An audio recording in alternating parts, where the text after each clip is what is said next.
సూర్య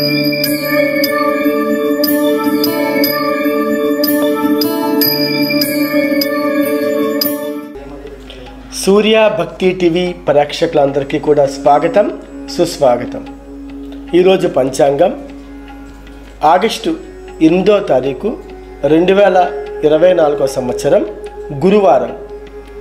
శ్రీ క్రోధీనామ సంవత్సరం, దక్షిణాయనం, వర్ష ఋతువు, శ్రావణ మాసం, శుక్లపక్షం. ఈరోజు సూర్యోదయము ఉదయం 6:01 ప్రారంభమైతే సూర్యాస్తమయం సాయంత్రం 6:42 వరకు ఉంది.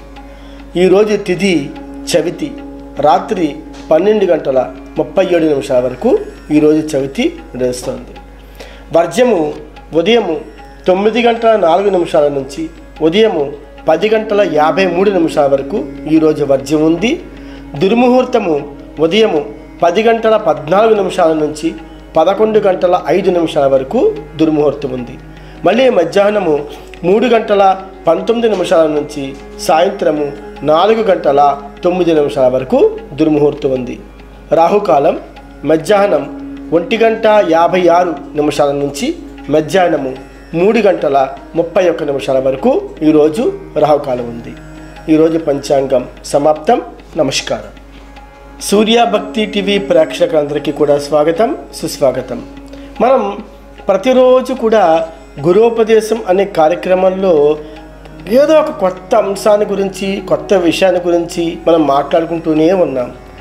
మరి గురువుగారు ఈరోజు యొక్క గొప్ప విశిష్టత ఏమిటంటే శ్రావణ మాసం విశిష్టత. శ్రావణ మాసం ప్రారంభమైంది. శ్రావణ మాసం యొక్క విశిష్టత ఏంటి, అసలు ఈ నెలలో మనం ఎలా ఉండాలి, ఏం చేయాలి అన్నది విపులంగా మనం ఈరోజు నేర్చుకుందాం. శ్రావణ మాసం అంటేనే శుభమాసము. శుభమాసం అంటే శ్రావణ మాసాన్ని నభోమాసం అని కూడా అంటారు. నభోమాసము, అసలు నభోమాసం అంటే ఏంటి గురుగారు అంటే, నభో అంటే ఆకాశము, నభో అంటే ఆకాశము అని అర్థం అన్నమాట. ఈ నెలలో వచ్చే సోమవారాలు, మంగళవారాలు, శుక్రవారాలు, శనివారాలు చాలా చాలా చాలా పవిత్రమైనవి. ఈ నెలలో వచ్చే ముఖ్యమైన ప్రవచనాలు శ్రావణ నక్షత్రం, విష్ణుమూర్తి జన్మ నక్షత్రం కూడా. ఇందులో వచ్చే శ్రావణ నక్షత్రము సాక్షాత్తు విష్ణుమూర్తి యొక్క జన్మ నక్షత్రం కూడా ఈ నెలలోనే వచ్చిందనమాట. అందుకేనేమో శ్రవం నయతి తిస్రేణ నీయత ఇతివా శ్రవణం అని మనం వేదవాన్మయంలో చెప్పబడి ఉందన్నమాట. హయగ్రీవుడు అనే ఒక రాక్షసుడు వేదాలను అపహరించిపోతే విష్ణుమూర్తి హయగ్రీవుడిగా వచ్చి వేదాలను సంరక్షించాడు. హయగ్రీవుడు అనే రాక్షసుడు వేదాలను అపహరించి పట్టుకుపోయాడు. అప్పుడు సాక్షాత్తు విష్ణుమూర్తి హయగ్రీవుడిగా వచ్చి వేదాలన్నింటినీ కూడా సంరక్షించాడు. హయగ్రీవుడు అవతరించింది ఈ శ్రావణ మాసంలోనే. కాబట్టి శ్రావణ శుద్ధ పౌర్ణమి అంటే ఏంటండి? జంధ్యాల పౌర్ణమి, కృష్ణాష్టమి, పోలాల అమావాస్య, నాగ చతుర్థి, నాగ పంచమి, పుత్రదా ఏకాదశి, దామోదర ద్వాదశి, వరాహ జయంతి, ఇలాగా ఈ నెలలోనే రకరకాల పండుగలు, అనేక పండుగలు ఈ నెలలోనే వస్తూ ఉంటాయన్నమాట. అంటే శ్రావణ మాసం చంద్రుడి మాసం కూడా అంటారు. శ్రావణ మాసాన్ని చంద్రుడి మాసము అని కూడా ఎందుకు పిలుస్తారంటే చంద్రుడు మనస్కారకుడు అనమాట. మన మనస్కారకుడు చంద్రుడు. అంటే సంపూర్ణంగా మనస్సు మీద ప్రభావము చూపే మాసమే ఈ మాసం అన్నమాట. సంపూర్ణంగా చంద్రుడు పూర్తిగా మన మనఃకారకుడు అనమాట. మన మనసులో ఏమైతే కోరికలు ఉంటాయో మనస్ఫూర్తిగా ఆ భగవంతుని తలుచుకుని ఈ శ్రావణ మాసంలో చక్కగా మనం ఆ భగవంతుని ఆరాధిస్తే మనకి ఎటువంటి కోరికలైనా సరే ఖచ్చితంగా తీరుస్తాయి. తర్వాత ఇంకా ఏం చెప్పాలంటే చంద్రుడు మనఃకారకుడు అని చెప్పాం కదా, సంపూర్ణంగా మనస్సు మీద ప్రభావము చూపే మాసమే ఈ యొక్క శ్రావణ మాసము చెప్తూ ఉంటాను అన్నమాట. ఈ మాసమందు రవి సంచరించు నక్షత్రముల ప్రభావము చంద్రుని మూలకముగా మన మీద ప్రభావం చూపుతుందన్నమాట. అంటే నక్షత్రముల ప్రభావాలన్నీ కూడా ఈ చంద్రుని మూలకంగా మన మీదే చిన్న చిన్న ప్రభావాలు చూపుతూ ఉంటాయి. చంద్రుని చార నుంచి జరగబోవు దుష్ఫలితాలను నివారించుకోవడానికి, మంచి కలిగించుటకు ధర్మ ఆచరణలను పండుగగా ఆచరించడం ఒక చక్కని నియమంగా మనం మొదలు పెట్టుకున్నాం అన్నమాట. అంటే మనస్సు మీద మంచి ప్రభావము ప్రసరించి పరమార్థము వైపు మనస్సును త్రిప్పుకొని మానసిక శాంతి పొందడానికి, ప్రకృతి వలన కలిగే అస్తవ్యస్త అనారోగ్యముల నుంచి తప్పించుకున్నటకు, మంచి ఆరోగ్యాన్ని పొందడం కోసం శ్రావణ మాసంలో వచ్చే పండుగలలో నిర్దేశించిన ఆచారాలను పాటించడం మనకి ముఖ్య ఉద్దేశంగా మనం ఈ పండుగ ద్వారా మనం చెప్పుకోవచ్చు అనమాట. అంటే గురువుగారు శ్రావణ మాసము లక్ష్మీ కటాక్షం అన్నాం. అంటే శ్రావణ మాసానికి లక్ష్మీ కటాక్షానికి ఉన్న సంబంధం ఏంటండి? ప్రకృతి సంపూర్ణ కళలతో సౌందర్యము చెందే కాలం శ్రావణ మాసం. అంటే ఇది ప్రకృతి మాత యవ్వన దశ అని కూడా మనం పిలవచ్చు అన్నమాట. పూర్తిగా సౌభాగ్యానికే ప్రత్యేకంగా కేటాయించబడిన ఉత్తమ నోములు, శ్రావణ మంగళవారాల నోములు, దివ్యమైన శుభకరమైన పండుగలతో పర్వదినాలతో అలరారుతూ భక్తుల పాలిట సౌభాగ్యదాయినిగా నిలిచిన మాసం ఏమైనా ఉంది అంటే అది కేవలం శ్రావణ మాసం మాత్రమే. అంటే చాంద్రమానం ప్రకారం సంవత్సరంలో 5వ దివ్యమైన మాసం శ్రావణ మాసం. వర్ష ఋతువు ప్రారంభమయ్యే మాసము కూడా ఈ శ్రావణ మాసమే. ఈ మాసములో పౌర్ణమి నాడు చంద్రుడు శ్రవణ నక్షత్ర సమీపంలో ఉండడం చేత ఈ మాసానికి శ్రావణ మాసము అనే ఒక పేరు ఈరోజు తెచ్చుకున్నాం అన్నమాట. శ్రవణము అంటే విష్ణుమూర్తి యొక్క జన్మ నక్షత్రం.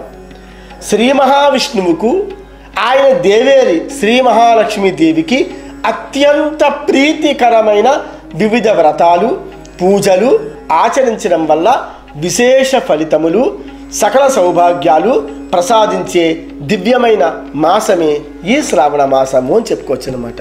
అంటే శ్రావణ మాసంలో మంగళవారాలు శ్రీ గౌరీదేవి పూజకు, శుక్రవారాలు శ్రీలక్ష్మీదేవి పూజకు, శనివారాలు శ్రీ మహావిష్ణుదేవికి పూజకు చాలా చాలా చాలా అద్భుతమైన పండుగలు అన్నమాట. శ్రావణ మాసంలో సోమవారం నాడు పరమశివుడిని పూజించడం విశేష ఫలితాన్ని ఇస్తుంది అంటలో ఏమాత్రం సందేహం లేదు.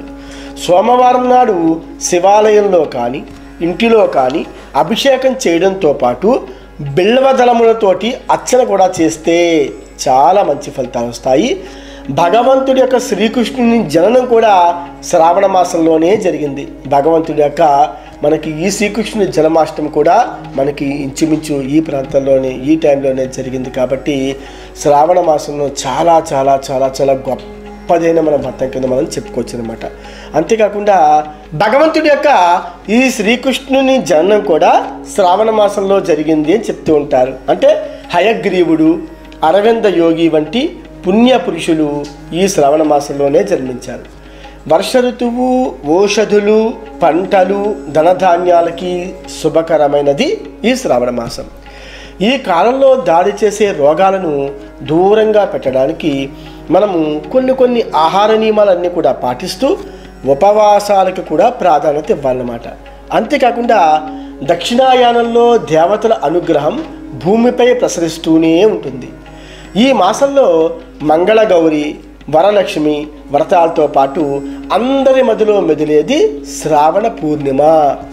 సాక్షాత్తు శ్రీ రాఘవేంద్ర స్వామి ఆరాధన మరియు శ్రీకృష్ణాష్టమి, శ్రీకృష్ణుడు భూమిపై అవతరించిన పుణ్యదినమే శ్రావణ బహుళ అష్టమి అనే పేరుతో కూడా పిలుస్తూ ఉంటాము.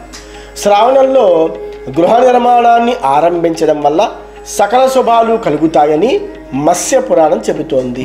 కాబట్టి ఈ నెలలో ఇంటి గృహప్రవేశాలు, గృహానికి కావలసిన మొదలుపెట్టే అవకాశాలు కూడా ఈ నెలలో చాలా ఉంటాయి. శ్రావణ శుద్ధ చవితిని నాగుల చవితి అనే పేరుతో పిలుస్తారు. లేదా ఈ నాగపంచమిని నాగపంచమి అంటే శ్రావణ మాసంలో వచ్చే పంచమిని నాగపంచమి అనే కూడా పిలుస్తూ ఉంటారన్నమాట. నాగ చతుర్థి నాడు ఉపవాసం ఉండి పుట్టలో పాలు పోసి నాగదేవతని ఎవరైతే పూజిస్తూ ఉంటారో వాళ్ళకి సర్పదోషాలు పోతాయి అని చెప్పేసి సాక్షాత్తు బ్రహ్మదేవుడి యొక్క ఉవాచ. అంతేకాకుండా నాగపంచమి అని గరుడ పంచమి అని కూడా అంటూ ఉంటారు. నాగులకు పాలు పోయడం, అలాగే పాయసం, చిన్న నువ్వుల పిండి, చలిమిడి నైవేద్యంగా సమర్పించాలి. దీనివల్ల మనకి సర్పదోషాలు ఏమన్నా ఉంటే కనుక ఖచ్చితంగా తొలగిపోతాయి. కొత్తగా పెళ్ళైన ఆడపిల్లలు తమ 5వ తనం కలకాలం నిలవాలంటే ఈ మాసంలో ప్రతి మంగళవారం మంగళగౌరి వ్రతాన్ని చేయవలసిందే, చేస్తారు కూడా.